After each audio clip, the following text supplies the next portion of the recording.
मनीष और राहुल अपने दोस्त की बैचलर पार्टी से नशे की हालत में ही गाड़ी चलाते हुए घर लौट रहे थे।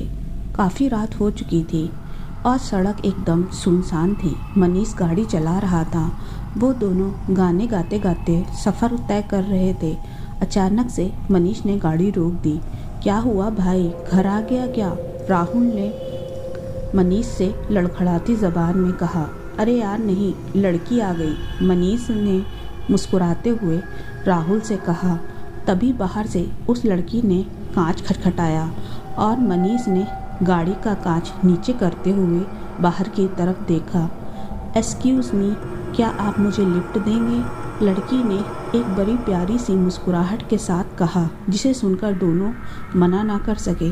सुनसान सड़क पर अकेली लड़की देखकर दोनों मन ही मन ललचा रहे थे।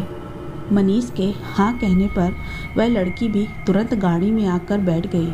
राहुल आगे की सीट पर बैठा हुआ था, लेकिन जब से वह लड़की गाड़ी में बैठी थी तब से उसी को देखे जा रहा था। मनीष भी गाड़ी चलाते हुए आगे के मिरर से बार बार उस लड़की को देख रहा था। उस लड़की ने सफ़ेद रंग की ड्रेस पहनी हुई थी और उस पर लाल रंग की लिपस्टिक भी लगाई हुई थी। उसका रूप ऐसा था कि उसे देखकर तो कोई भी मोहित हो जाता।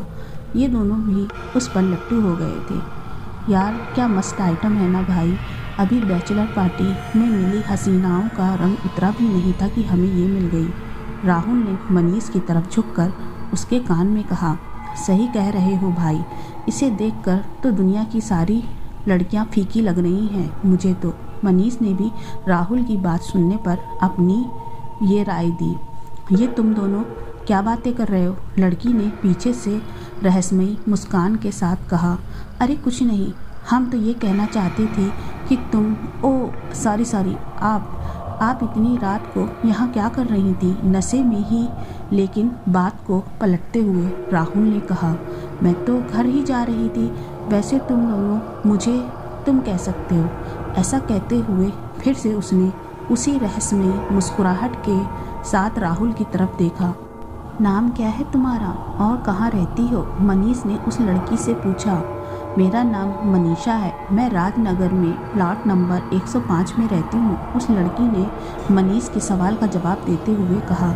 उसकी बात सुनकर राहुल और मनीष का नशा अब पूरी तरह से उतर चुका था, क्योंकि वो दोनों भी राजनगर के पास ही रहते थे और 4 दिन पहले ही उन्होंने प्लॉट नंबर 105 में रहने वाली मनीषा के रोड एक्सीडेंट में मौत की खबर सुनी थी। अब तो उन लोगों की हिम्मत भी नहीं हो रही थी मनीषा की तरफ देखने की। देखते ही देखते खूबसूरत दिखने वाली मनीषा का चेहरा एकदम बदसूरत चेहरे में तब्दील हो गया।